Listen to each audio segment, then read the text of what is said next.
This is the Lone Crater YouTube. We hope this video helps. You start by preparing both machines, install Android Studio and the SDK, then open your project. Once done, make sure your phone has developer options enabled and USB debugging turned on. This lets a DB communicate. Connect the device with a USB cable and accept the RSA prompt on the phone so tools can pair. Now build a debug APK or use Run in Android Studio. Select your connected device. These steps get a signed debug app ready to transfer and install.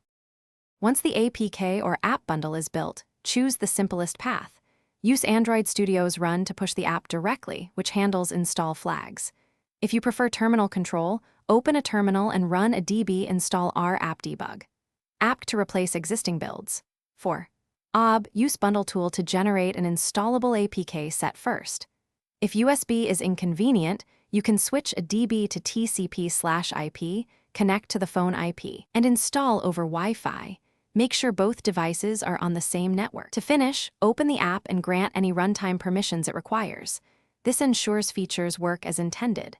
If installation fails, run a DB devices to confirm the phone is listed, and uninstall older debug packages that might conflict. Make sure you set the correct signing config for release testing versus debug builds.